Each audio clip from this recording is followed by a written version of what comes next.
মাঝে মাঝে দুইজন দুই রকমের খাবার খাওয়ার কারণে অনেক রকমের সমস্যার সম্মুখীন হই। হ্যালো এভরিওয়ান, শর্মি রুদ্র লাইফস্টাইল থেকে আমি শর্মি চলে আসলাম নতুন আরো একটি ভিডিও নিয়ে। বেশ কিছুদিন ধরে আমার বিরিয়ানি খেতে ইচ্ছা করতেছিল, কিন্তু আমাদের দুইজনের দুই রকম পছন্দ হওয়ার কারণে যাবো যাবো করেও যাওয়া হচ্ছিল না। আজকে অফিস থেকে একটু সে তাড়াতাড়ি ফিরছে, এখন ওই 4:30টার মতো বাজে। অফিস থেকে ফেরার আগে আমাকে রেডি হয়ে থাকতে বলছিল। রেডি হওয়ার আগে থেকে প্রচন্ড পরিমাণে বৃষ্টি হচ্ছিল, ভাবছিলাম আর কিছু টাইম বৃষ্টি হলে আর যাবোই না। তো আস্তে আস্তে বৃষ্টি কমে গেছে আর আমরাও বের হয়ে পড়লাম। তো যাই হোক, আগেই বললাম আমাদের দুইজনের দুই রকমের পছন্দ হওয়ার কারণে অনেক বেশি সমস্যার সম্মুখীন। এই যে বিরিয়ানি খেতে বের হয়েছি, কিন্তু আমি যেহেতু খাসি খাই না, তাই ওইভাবে বিরিয়ানিটা আমার বাইরে একটু কমই খাওয়া হয়। এইবার আসল সমস্যার কথা বলি। আমার বরমশাই যেহেতু খাসি অনেক বেশি প্রিয়, তাই খুলনাতে কাচ্চি ভাই আর কাচ্চি ডাইন আসার পরে তার অনেক বেশি প্রিয় ওখানকার বিরিয়ানি।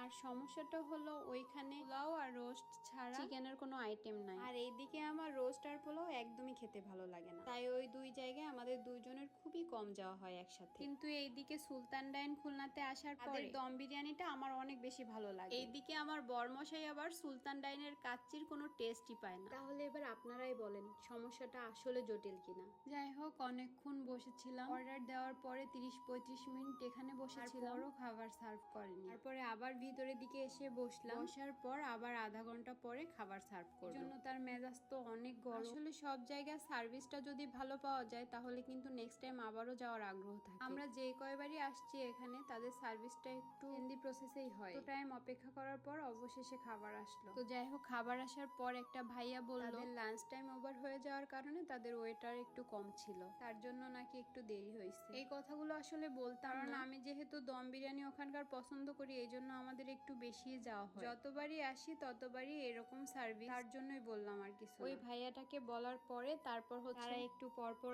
এসেই জিজ্ঞেস করতেছিল আপু আর কিছু লাগবে কিনা, ভাইয়া আর কিছু লাগবে কিনা। তো সবাই চেষ্টা করে তাদের বেস্টটা দিয়ে সার্ভিস দেওয়ার জন্য। তাদের হয়তো না বললে তারা বুঝতেও পারতো না। আর এইদিকে তার নাকি আজকের কাচ্চিটা অনেক বেশি মজা লাগছে। কত জোর করলো তুমি একটু খাও, খেয়ে দেখো, তোমার মাংস খেতে হবে না, শুধু ভাতটাই খাও। আসলে দেখবেন মানুষ যেটা খেতে পছন্দ করে না সেটা খাওয়ানোর জন্য অনেকে অনেক বেশি জোর করে, আর খাওয়া শিখে গেলে বলে কি যে তোমাকে আমি কি জোর করে খাওয়াইছি, তোমার খাওয়ার ইচ্ছা না থাকলে তো আমি তোমাকে কোনোভাবেই জোর করে খাওয়াতে পারতাম না। তো যাই হোক, আমাদের খাওয়া দাওয়া শেষ। আজকের খাবারটা আমাদের দুইজনেরই অনেক বেশি মজা লাগছে, বিশেষ করে তাদের বোরহানিটা আমার অনেক বেশি প্রিয়। এইবার তার মুখের এক্সপ্রেশন দেখে বোঝাই যাচ্ছে এখানকার কাচ্চিও তার পছন্দের তালিকায় হলো। সো আজকের ভিডিওটি এই পর্যন্ত। সম্পূর্ণ ভিডিওটি দেখার জন্য ধন্যবাদ সবাইকে। পরবর্তী ভিডিও দেখার আমন্ত্রণ জানিয়ে আজকের ভিডিওটি এখানেই শেষ করছি। Tata, bye bye. ও আচ্ছা, আর একটা কথা, আমাদের কিন্তু একটা ছোট্ট ইউটিউব চ্যানেল আছে, শর্মি রুদ্র লাইফস্টাইল। সবাইকে আমাদের ছোট্ট ইউটিউব চ্যানেলটি ঘুরে দেখার আমন্ত্রণ রইল।